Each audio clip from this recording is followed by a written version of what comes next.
नमस्कार, आप सबका स्वागत है दक्षिता टीचिंग एकेडमी में। आज मैंने CTET 2022 को मद्देनजर रखते हुए एक मिनी मैराथन, मैंने एक क्या रखा है, एक मिनी मैराथन रखा है, मिनी मैराथन मैथ्स का पेपर टू मैथ्स। मैंने ये कुछ क्वेश्चंस लिए, कुछ 10 क्वेश्चंस लिए मैंने प्रीवियस ईयर सीटैट के। मैंने पेपर प्रेफर किया है सीटैट 2018 दिसंबर का। इसमें से मैंने क्वेश्चंस लिए हैं प्रीवियस ईयर क्वेश्चंस, और वो मैंने आपको एक अलग वे में सॉल्व करके बताए हैं डिटेल्स में, और उनकी एक्स्ट्रा अगर रिक्वायरमेंट है किसी क्वेश्चन में तो मैंने एक्स्ट्रा आपको समझाया भी है उससे रिलेटेड कि किस टाइप के और क्वेश्चंस आ सकते हैं। तो पेपर टू अगर आप देखेंगे तो पेपर टू का जो लेवल होता है वो थोड़ा हाई होता है एज कंपेयर टू पेपर 1 से। पेपर 1 में किस टाइप के क्वेश्चंस आते हैं? पेपर 1 में आते हैं पहली से 5वीं कक्षा, मतलब 1st से 5th क्लास के मैथ्स में से क्वेश्चंस आते हैं टीचर्स के लिए। वो बिल्कुल स्ट्रेट फॉरवर्ड क्वेश्चंस ही होते हैं, थोड़े से लॉजिकल बेस्ड रहते हैं। और जो पेपर 2 होता है वो 6 से 10 तक ही मैथमेटिक्स, NCERT की मैथमेटिक्स बुक्स में से आते हैं। वो भी काफी लॉजिकल रहते हैं, कभी कभी बिल्कुल सिंपल रहते हैं। तो अगर आपको स्कोर करना है सीटैट में तो आपको NCERT फर्स्ट स्टैंडर्ड से लेके 10th स्टैंडर्ड तक उसको अच्छे से पढ़ना होगा। अगर आप प्रिपेयर कर रहे हैं पेपर 1 के लिए तो आपको 1st से लेके 5th क्लास की NCERT की सभी बुक्स को अच्छे से पढ़ना होगा। और अगर आप 6th से लेके पेपर 2 की तैयारी कर रहे हैं तो आपको 6th से लेके 10th तक की मैथ्स पूरा अच्छे से पढ़ना होगा। बेसिकली जब मैंने दिया था सीटैट उस टाइम पे 8th का बहुत आया था, मतलब मैक्सिमम पोर्शन 8th से आया था, और मैं उस दौरान 8th क्लास को एज ए रेमेडियल मैं पढ़ा रही थी। तो मैंने प्रिपरेशन का टाइम नहीं मिला था, बट मैं 8th को जो पढ़ा रही थी तो वही सारे क्वेश्चंस आए थे जो मैं बच्चों को पढ़ाती थी। तो ऐसा नहीं कि बिल्कुल ही डिफिकल्ट आता है, बिल्कुल ही अलग आता है। जो हम बच्चों को पढ़ाते हैं वही क्वेश्चंस आते हैं।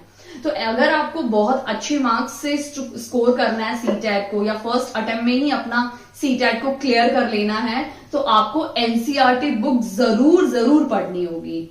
मैथ, साइंस सब्जेक्ट्स के लिए आपको NCERT ही पढ़नी है। अभी मैं अपना मिनी मैराथन स्टार्ट करती हूँ।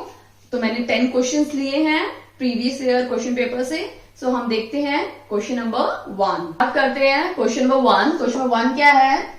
इन अ मीटिंग, एक मीटिंग में 4/25 ऑफ द मेंबर्स व फीमेल। एक मीटिंग में, मतलब एक मीटिंग हो रही है, उसमें 4/25 यानी 4/25 की कौन है?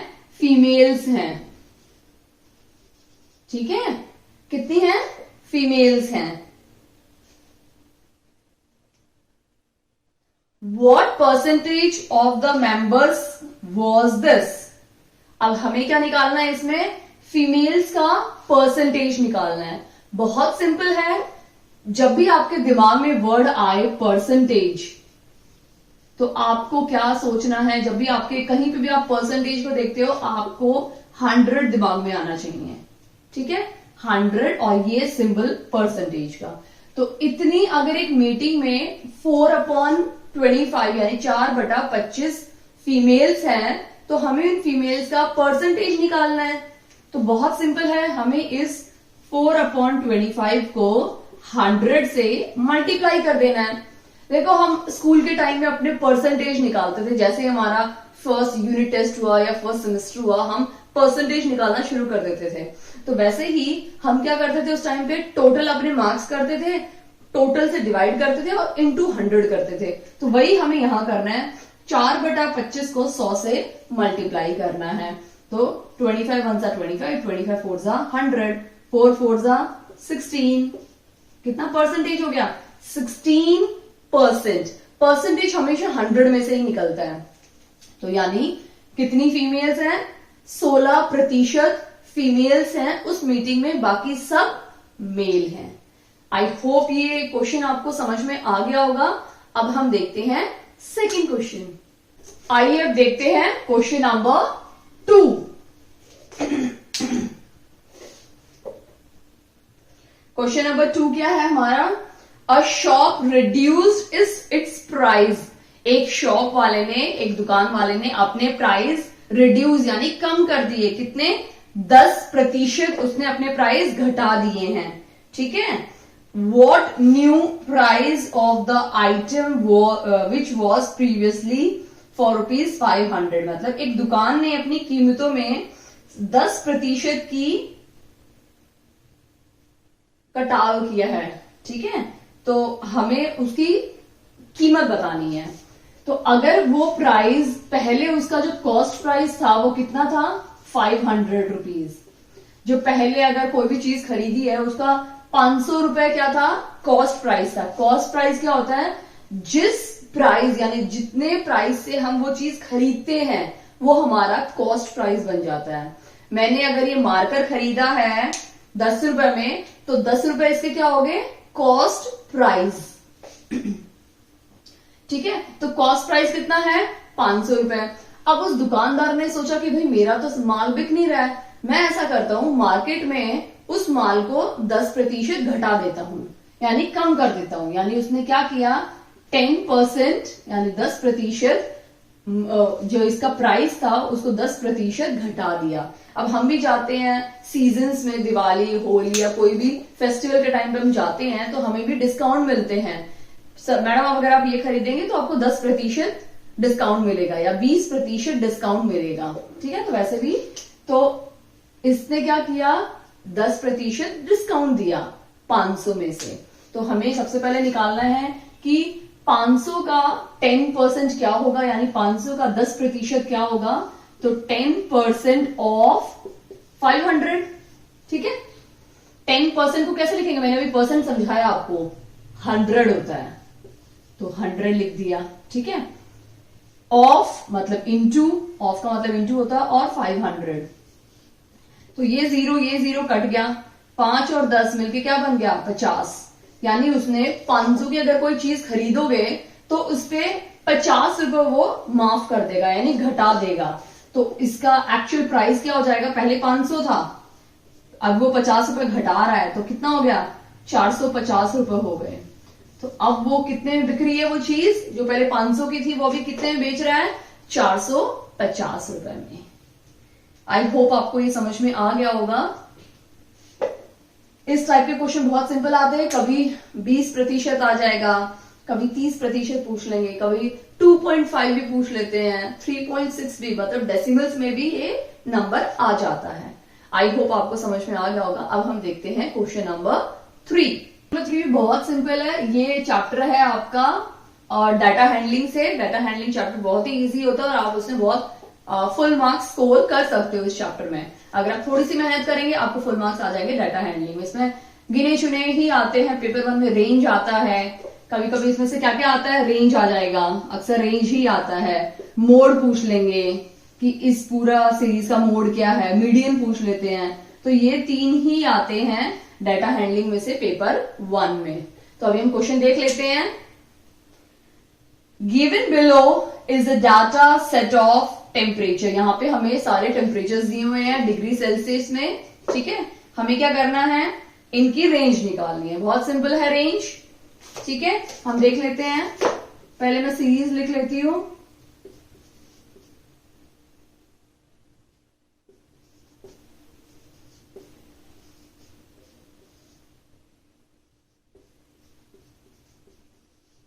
ये हमारी सीरीज है, ठीक है। अब इसमें हमें क्या निकालना है, हमें इसमें रेंज निकालना है। तो रेंज क्या होता है, रेंज का फॉर्मूला क्या होता है, रेंज का फॉर्मूला है highest minus lowest value, highest minus lowest value. तो रेंज का फॉर्मूला क्या है, highest value minus lowest value. यहां पे हमारी हाईएस्ट वैल्यू क्या है, सबसे हाईएस्ट वैल्यू है 8, सबसे हाईएस्ट वैल्यू है 8 है, और सबसे लोवेस्ट क्या है, -8, क्योंकि माइनस की तरफ जाता जा रहा है ना। अब आप पूछेंगे मैम माइनस कैसे, देखिए मैं समझा देती हूं आपको। ये मैंने लाइन बनाई है, ये 0 है, यहां पे सब पॉजिटिव वैल्यूज हैं, 3, 4। राइट साइड में हमेशा क्या होता है, राइट साइड में हमेशा पॉजिटिव वैल्यूज होते हैं। क्या होती हैं? पॉजिटिव वैल्यूज होते हैं। आपको हमेशा ध्यान देना है कि राइट साइड में हमेशा पॉजिटिव वैल्यूज होंगे और लेफ्ट साइड में हमेशा नेगेटिव वैल्यूज होते हैं एक्स एक्सिस पे। वाई एक्सिस का अलग है। अगर आपने क्वाड्रेंट्स के बारे में पढ़ा होगा तो आपको बहुत अच्छे से समझ में आ जाएगा कि हमारे 4 क्वाड्रेंट्स होते हैं। ये फर्स्ट क्वाड्रेंट होता है, ये सेकंड क्वाड्रेंट होता है, थर्ड क्वाड्रेंट होता है और ये फोर्थ क्वाड्रेंट होता है। ये एक्स एक्सिस होता है और ये वाई एक्सिस होता है। तो एक्स इसमें क्या होते हैं? दोनों पॉजिटिव होते हैं। फर्स्ट क्वाड्रेंट में दोनों ही पॉजिटिव होते हैं, मतलब एक्स एक्सिस वैल्यू भी पॉजिटिव होती है, वाई एक्सिस वैल्यू भी पॉजिटिव होती है। सेकंड क्वाड्रेंट में क्या होता है? ये तो पॉजिटिव है बट ये क्या है? नेगेटिव होती है, यानी माइनस प्लस होते हैं। हमेशा जब भी आप लिखते हैं तो सबसे पहले एक्स एक्सिस की वैल्यू आती है और फिर वाई एक्सिस की वैल्यू आती है। कभी भी वाई पहले नहीं आएगा और एक्स बाद में नहीं आएगा, पहले एक्स आता है। देखो अल्फाबेट ऑर्डर में जाओ, पहले एक्स आता है फिर वाई आता है, तो वैसे आपको लिखते हैं पहले एक्स फिर वाई।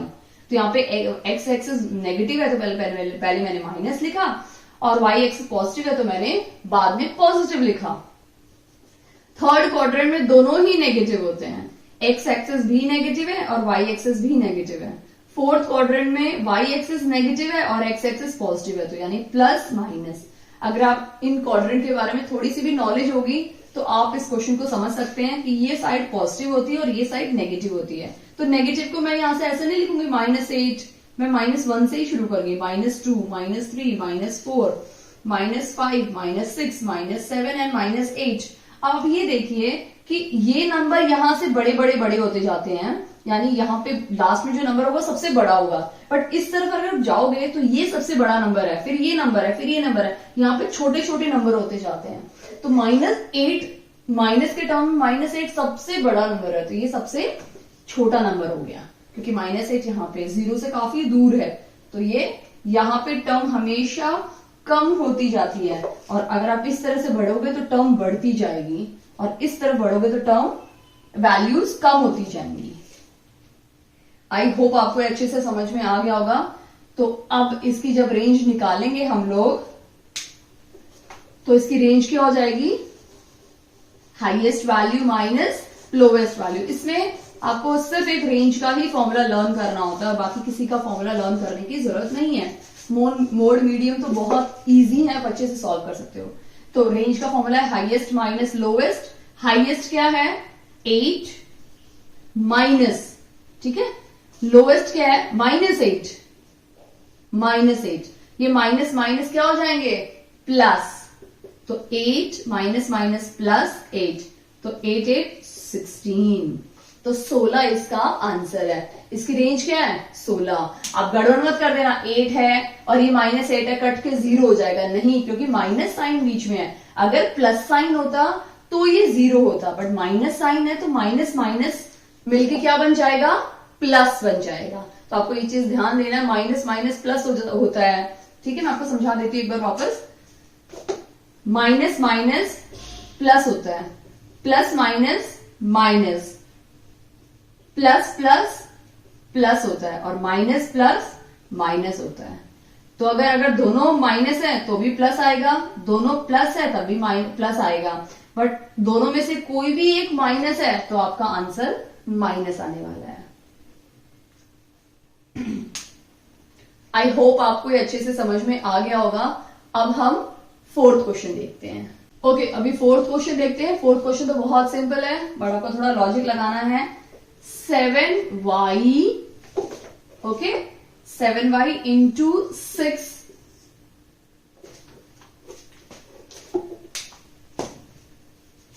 शायद मैंने गलत मार्कर ले लिया। 6 इंटू वाई, यहाँ पे y, ठीक है। अभी हम क्वेश्चन में 4 देखते हैं। अभी यहाँ पे क्वेश्चन बोला हुआ है 7y वेरिएबल टर्म है जो हमें नहीं पता है, और 6 और यहाँ पे हमें एक ऐसा नंबर देखना है जिसको जब यहाँ पुट करेंगे तो हमें ये सेम नंबर मिले, y की सारी वैल्यू सेम हो। ऑप्शन में हमें क्या क्या दिया हुआ है? 2, 4, 6 एंड 8।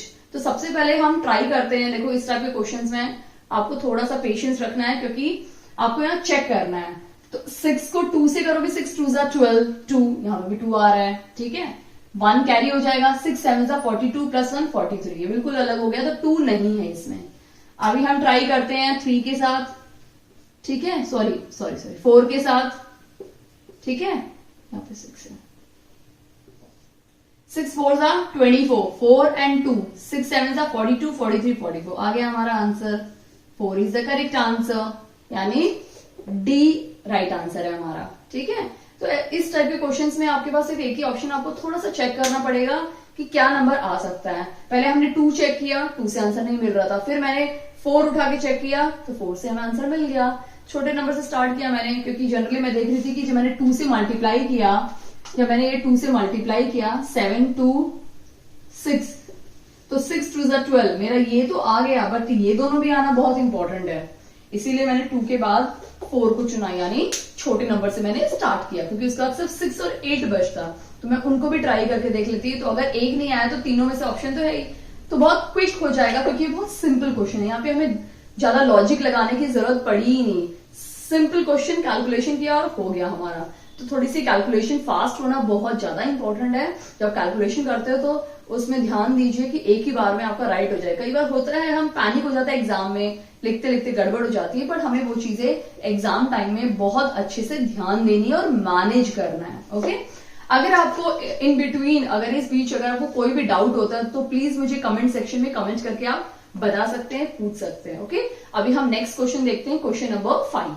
क्वेश्चन नंबर 5 बहुत सिंपल है, बस देखने में थोड़ा कॉम्प्लिकेटेड लग रहा है, थोड़ा गड़बड़ वाला लग रहा है, बट बहुत बहुत बहुत ज्यादा इजी है। रूट वाले क्वेश्चंस हमेशा बहुत ज्यादा इजी होते हैं, हमें एक बार ट्राई देना चाहिए। कई बार होता है हम एग्जाम में इस टाइप के क्वेश्चंस को देख के बहुत ज्यादा डर जाते हैं और हम सॉल्व नहीं करते हैं, स्किप कर देते हैं। तो प्लीज आप छोड़िए मत, स्किप मत कीजिए, एक बार ट्राई कीजिए, डेफिनेटली आपको आंसर मिलेगा, क्योंकि मैथ्स इजी है, बहुत इजी है। आप एक बार उसको ट्राई करके, हर चीज को हम ट्राई करना चाहते हैं ना लाइफ में, ट्राई करके देख के तभी उसका तो बता सकते हैं ना कि अच्छा ये कैसी है, उसका हम फीडबैक दे सकते हैं। तो मैथ्स को ट्राई कीजिए, वो आपको भी ट्राई करेगी और डेफिनेटली आप दोनों मिल जाएंगे, आपका आंसर मतलब राइट निकलेगा। तो आप प्लीज जब भी कोई क्वेश्चन देखते हैं एक बार ट्राई कीजिए, उसके बाद ही आप बोलिए कि मैथ्स डिफिकल्ट है, उससे पहले मत बोलिए कि मैथ्स डिफिकल्ट है। तो क्वेश्चन देखते हैं। अभी अगर देखोगे तो रूट ऑफ 1 to 1 किसका रूट है? 11 का रूट है। तो मैं लिख देती हूं कि रूट 91 रूट 70 प्लस ये किसका है? 11 का। सबसे पहले बहुत इंपॉर्टेंट है कि आपको 30 तक आपको सारे के सारे स्क्वायर्स याद होने चाहिए, और अगर उनके रूट पूछे तो आपको रूट भी पता होना चाहिए। अगर एग्जाम में जा रहे हो तो 30 तो कम से कम, 30 नहीं कर सकते तो 20 तो कम से कम आप लर्न करके जाइए। ये नहीं कि उस 20 में से भी आप कैलकुलेशन करके देख रहे हैं तो आपका टाइम वेस्ट होगा। तो बेटर है 20 तक करके जाइए, 20 तक कर सकते हैं और उसके आगे भी कर सकते हैं तो 30 जरूर करके जाइए, ठीक है। अभी 11 और 70 प्लस 11 क्या हो जाएगा हमारा? 81 हो जाएगा, ठीक है। अभी 81 किसका है? 9 9 81, तो ये है 9 का। तो 91, सॉरी यहां प्लस डाला भूल गई मैं, 91 प्लस 9, ठीक है। अब 91 प्लस 9 कितना हो जाएगा? 100। किसका है रूट? रूट ऑफ 100 इज 10, ये 10 का रूट है। देखो कितना सिंपल था, बस दिखने में थोड़ा कॉम्प्लिकेटेड है बट सिंपल सोल्यूशन कितना सिंपल है। तो हमारा 3 राइट आंसर है, ठीक है। तो इस टाइप के क्वेश्चंस को प्लीज आप स्किप मत कीजिए, छोड़िए मत, बहुत इजी होते हैं, आप एक बार ट्राई जरूर कीजिए। अभी हम देखते हैं क्वेश्चन नंबर 6। देखते हैं क्वेश्चन नंबर 6, ये भी बहुत इजी है। क्वेश्चन नंबर 6 हम देखते हैं। इन अ पार्क, एक पार्क में 784 plants are arrange so that the number of plants in a row is same as number of in the rows. The number of plant in each row हमें बताना है। तो देखो मैं इस क्वेश्चन को आपको समझाना चाहती हूं। 784 नंबर है, ठीक है, 784 प्लांट्स है, उनको रोज में अरेंज किया हुआ है। तो इस तरह से हमने अरेंज किया हुआ है, ठीक है। जितने यहां पे उतने ही जितने कॉलम में होंगे उतने ही रो में होंगे। ये 4 हो गए, 5 6, फिर ये भी इसी तरह है, ये भी इसी तरह है, ठीक है। जितने कॉलम में होंगे उतने ही रो में होंगे। तो ये कुछ इस तरह का फिगर है। ये तो मैं जस्ट आपको एक्सप्लेन करने के लिए बता रही हूँ, एग्जैक्ट इसका सोल्यूशन नहीं है। तो अब अगर आप देखोगे तो जितने कॉलम में है उतने ही रो में है। इसका मतलब अगर यहाँ पे 6 मैंने बनाए हैं तो यहाँ पे भी 6 है। 6 और 6 को मल्टीप्लाई करोगे तो आपको टोटल मिल जाएगा। तो 6 6 36। तो यहाँ टोटल कितने हैं? 36 प्लांट्स लगा के रखे हुए हैं। आप अगर नर्सरी में जाओगे देखोगे तो वो लोग ऐसे ही रखते हैं, तो उनको भी इजी होता है कि यहाँ पे 4 है, यहाँ पे 4 है तो 16 हमारे पास है। एक भी उड़ गया तो उनको समझ में आता है कि 16 को 1 माइनस करना है, यानी 15 हो जाएगा। तो आपको ये समझ में आया? इसका मतलब अगर मुझे 36 का निकालना है, पता करना है कितने रोज और कितने कॉलम्स है, तो मैं इसको क्या सीधा रूट निकाल दूंगी तो मुझे एक वैल्यू मिलेगी, मतलब उतने ही रोज है उतने ही कॉलम्स हैं। तो आपको इतना बेसिक समझ में आया, तो हमें इसका रूट निकालना है। तो रूट ऑफ 784। अब मैंने आपको अभी समझाया था कि आपको एटलीस्ट 30 तक तो लर्न करना ही करना है, क्योंकि एग्जाम में ना हम उस चीज में टाइम वेस्ट नहीं कर सकते हैं। हम वो टाइम कहीं और यूटिलाइज कर सकते हैं, उस टाइम को कहीं और यूज कर सकते हैं। तो इसका सही आंसर है 28, यानी 28 रोज और 28 कॉलम्स हैं, तब जाके हमारा आंसर आएगा 784। आई होप आपको समझ में आ गया होगा, बहुत सिंपल है। अब हम देखते हैं क्वेश्चन नंबर 7। हम देखते हैं क्वेश्चन नंबर 7, बहुत इजी क्वेश्चन है, ठीक है। If Q is the square of natural number P, अगर Q P का स्क्वायर है तो हमें निकालना है कि उसमें से कौन से ऑप्शन होंगे। If Q is the square of P, तो Q जाएगा, अगर यहां स्क्वायर है तो ये रूट बन जाएगा ना, तो P उस साइड जाके क्या बन जाएगा? Root of Q। समझ में आया? अब ऑप्शंस देख लेते हैं हम लोग। ऑप्शंस हैं ग्रेटर देन Q, यानी जो P है वो Q से बड़ा है। अगर ये √2 होगा, ठीक है, और ये भी 2 है, तो ये तो बड़ा नहीं है, ये तो और भी ज्यादा छोटा हो जाएगा, ठीक है। तो it is not greater than Q। Square of Q, obvious सी बात है, ये स्क्वायर ऑफ Q है। ये प्रॉपर्टी ऐसे है, Q स्क्वायर नहीं, रॉन्ग, क्योंकि Q स्क्वायर है। This is wrong, this is wrong. Third one है the square root of Q, obvious सी बात है, P Q का स्क्वायर रूट है। This is the correct one, यानी थर्ड आंसर राइट है। हम फोर्थ भी देख लेते हैं, इक्वल। P बिल्कुल भी Q के इक्वल नहीं है, तो ये तीनों रॉन्ग है। सिर्फ कौन सा राइट है? P स्क्वायर रूट है Q का। क्लियर? कभी कभी क्वेश्चंस बहुत इजी होते हैं, हमें एक बार चेक करना चाहिए। अब हम देखते हैं क्वेश्चन नंबर 8।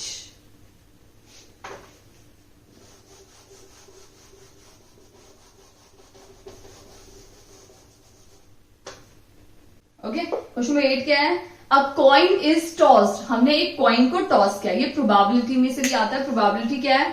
पेपर 1 में भी आती है और पेपर 2 में भी आती है। पेपर 1 में इसका लेवल काफी इजी होता है, पेपर 2 में थोड़ा सा डिफिकल्ट लेवल दे देते हैं। लेवल थोड़ा डिफिकल्ट होता है, बाकी प्रोबेबिलिटी दोनों में आती है, ठीक है। अ कॉइन इज टॉस्ड 10 टाइम्स। मेरे पास एक कॉइन है, कॉइन के आगे और पीछे हेड और टेल होता है।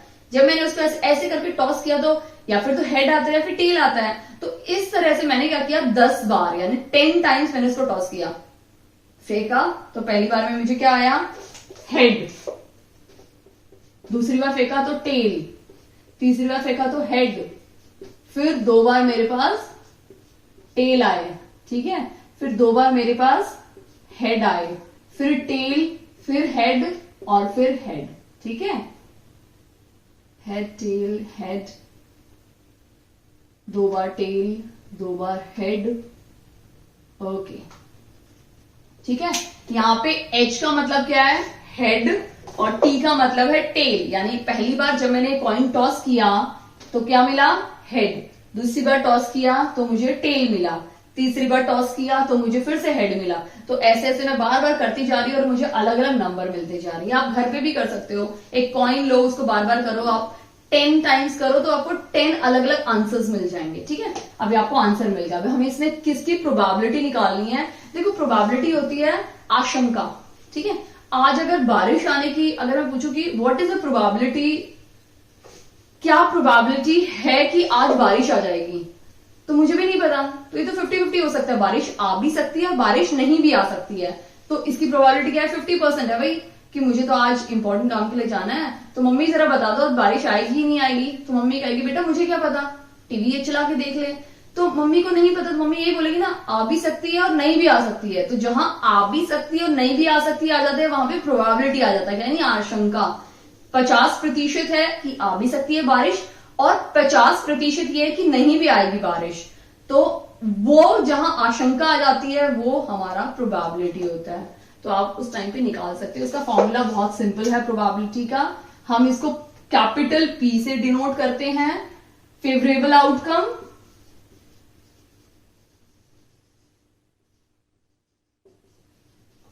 आउटकम अपॉन टोटल आउटकम, ये इसका फॉर्मूला है प्रोबेबिलिटी का, favourable outcome upon total outcome. ठीक है, तो अभी इसमें हमें क्या निकालना है, what is the probability of getting head. अभी हमें प्रोबेबिलिटी निकालना है कि हेड मिलने के क्या क्या चांसेस हैं। तो प्रोबेबिलिटी को आशंका या चांसेस ही बोलते हैं। ठीक है, तो हेड कितने हैं, 1 2 3 4 5 6। ठीक है, टोटल आउटकम कितने हैं, 10। कितनी बार मैंने ट्राई किया, 10 टाइम्स मैंने ट्राई किया। फेवरेबल आउटकम कितने निकले, 6, क्योंकि मुझे हेड का ही निकालना है। तो प्रोबेबिलिटी क्या हो जाएगी, 6/10। तो ये इसका आंसर है 6/10। अगर टेल का पूछते तो टेल कितना था, 1 2 3 4। तो टेल की प्रोबेबिलिटी, ये तो हेड की प्रोबेबिलिटी है, तो टेल की प्रोबेबिलिटी क्या हो जाती, 4/10। ठीक है, प्रोबेबिलिटी याद रखना, न्यूमरेटर हमेशा छोटा होता है और डिनोमिनेटर हमेशा बड़ा होता है। ठीक है, तो इससे आप बहुत अच्छे से आंसर निकाल सकते हैं। अगर आपको चूज भी करना ऑप्शन में से, तो पहले देख लेना, अगर जिसका डिनोमिनेटर छोटा है तो वो हो ही नहीं सकता प्रोबेबिलिटी का आंसर, इसको पहले क्रॉस कर देना। तो आपको इससे इजी होगा कि आप उसको कट शॉर्ट कर देंगे, तो आपके कम से कम ऑप्शन बचेंगे। आई होप आपको ये समझ में आ गया होगा। अब हम देखते हैं क्वेश्चन नंबर 9।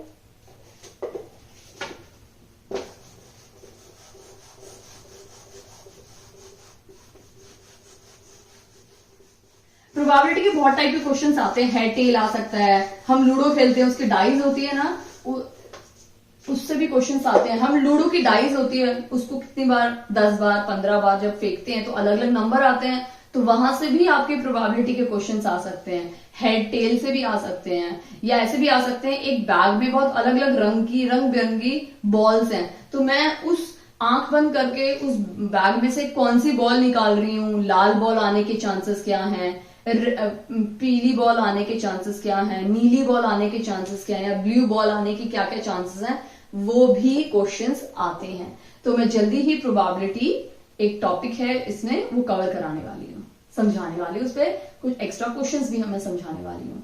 9, क्वेश्चन 9 है, which one of the following is a 3D shape which does not have vertex. मैंने आपको समझाया था कि वर्टेक्स क्या होता है। तो जो 3D शेप होते हैं ना, वो 3 डायमेंशंस के होते हैं। अब जैसे हम नॉर्मल टीवी में पिक्चर देखते हैं, वो 2 डायमेंशन होता है, मतलब हम उनका आगे का हिस्सा देख सकते हैं, पीछे का नहीं देख सकते। बट अगर आप जब थिएटर्स में जाते हो, 3D मूवी हो, गॉगल्स लगा के देखते हो, तो आप उसका हर एक हिस्सा देख सकते हो, मतलब उसका सामने का हिस्सा, पीछे का हिस्सा, साइड का हिस्सा, सब देख सकते हो। तो वो 3 डायमेंशंस में काउंट होता है। ठीक है, 3 डायमेंशन में आप उसकी लेंथ भी देख सकते हो, ब्रेड्थ भी देख सकते हो, हाइट भी देख सकते हो। बट 2D में क्या होता है, आप सिर्फ लेंथ और उसकी ब्रेड्थ ही देख पाते हो। ठीक है, तो हमें देखना है कि 3D में हमें कुछ कुछ स्ट्रक्चर दिए हुए हैं, तो हमें पता करना है कि किसका वर्टेक्स नहीं होता। तो सबसे पहले हम देख लेते हैं स्फेयर। स्फेयर कैसा होता है, सर्कल और स्फेयर में यही डिफरेंस है कि जो सर्कल होता है ना, वो 2D होता है और स्फेयर 3D होता है। मम्मी रोटी बनाती है, ठीक है, मम्मी ने रोटी बनाई, गोल रोटी, तो वो 2 डायमेंशन है, आगे और पीछे। बट बॉल देखो कैसी होती है। तो बॉल और रोटी में आप खुद फर्क देख सकते हैं, तो आपको समझ में आ जाएगा कि बॉल कैसी होती है और रोटी कैसी होती है। रोटी 2 डायमेंशन है, बॉल 3 डायमेंशन है। तो मैंने आपको समझाया था कि वर्टेक्स क्या होता है, जहां 2 लाइन मिलती है, ये लाइन और ये लाइन जब मिलेगी तो ये क्या बन जाएगा, वर्टेक्स। ठीक है, ये क्या बन जाएगा, वर्टेक्स। बट सर्कल में कोई वर्टेक्स होता है, नहीं होता। या स्फेयर में कोई वर्टेक्स होता, नहीं होता। ना तो सर्कल में होता है, ना स्फेयर में होता है, दोनों में वर्टेक्स नहीं होते हैं। तो ये सबसे पहला आंसर ही राइट है, स्फेयर में कोई भी वर्टेक्स नहीं होता। बट हम बाकी के भी देख लेते हैं। बाकी का क्या है, pyramid, prism and cone. Pyramid आपने देखा है, पिरामिड्स कैसे होते हैं, इस टाइप के कुछ होते हैं, लेकिन 3 डायमेंशन होते हैं। मैंने ये 2 डायमेंशन बनाया है। कोन, हम कोन खाते हैं, वो भी ऐसी होती है, उसके भी स्फेयर होते हैं, ठीक है। एंड पिरामिड, प्रिज्म, प्रिज्म आप देखा है, इस टाइप का होता है प्रिज्म, उसके भी वर्टेक्स होते हैं। तो तीनों के वर्टेक्स होते हैं, सिर्फ स्फेयर या सर्कल का वर्टेक्स नहीं होता। तो स्फेयर यानी first one is the correct answer. अब हम देखते हैं क्वेश्चन नंबर 10।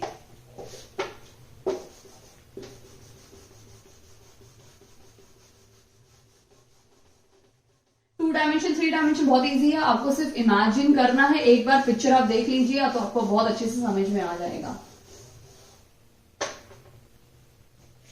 कि 2 डायमेंशन क्या होता है, 3 डायमेंशन क्या होता है। अगर इसमें देखेंगे तो यहाँ पे देखिए, मैं आपको समझा देती हूँ छोटा सा, मैं आपको थोड़ा सा डिटेल्स में समझाती हूँ 2 डायमेंशन पिक्चर्स कैसे दिखते हैं और 3 डायमेंशन पिक्चर्स कैसे दिखते हैं। अगर आप बोर्ड में देखेंगे तो ये सारे क्या हैं, 2 डायमेंशन पिक्चर्स हैं, ठीक है। ये जितने मैंने बोर्ड पे बनाए हुए हैं ये सारे 2 डायमेंशन हैं, ठीक है। आप उसका आगे का हिस्सा देख सकते हो, आप उसका पीछे का हिस्सा देख सकते हो। जैसे सर्कल हो गया, रेक्टेंगल है, स्क्वायर है, ट्रायंगल है ना, सर्कल है, ये सारे क्या है, 2 डायमेंशन है, ठीक है। आप इसके सिर्फ 2 ही डायमेंशन देख सकते हो, आगे पीछे यानी लेंथ और ब्रेड्थ ही देख सकते हो। बट अब मैं आपको दिखाती हूँ 3 डायमेंशन पिक्चर्स। 3 डायमेंशन पिक्चर्स अभी आप देखिए, ये स्फेयर है यानी बॉल, ये हमारा प्रिज्म है, ये हमारा पिरामिड है, ये कोन है, आइसक्रीम की कोन। कभी देखिए फ्लैट आइसक्रीम की कोन, नहीं ना, हमने हमेशा गोल इस तरह से देखी है, तो आइसक्रीम की कोन देखी है। तो आप पता लगा सकते हैं कि 2 डायमेंशन और 3 डायमेंशन में कितना डिफरेंस है ना। उसके तीनों डायमेंशन दिखते हैं, लेंथ, ब्रेड्थ एंड हाइट तीनों दिखेंगे, और 2 डायमेंशन में सिर्फ 2 ही डायमेंशन हमें दिखते हैं। आई होप आपको इन पिक्चर्स से और मैंने जो थोड़ा सा आपको एक्सप्लेन किया उससे समझ में आ गया होगा, और आप बेसिक क्वेश्चन आराम से अटेम्प्ट कर सकते हैं। वर्टेक्स क्या होता है आपको समझ में आ गया है। अब हम देखते हैं 10th क्वेश्चन, ठीक है। 10th क्वेश्चन क्या है, इफ अगर 5/7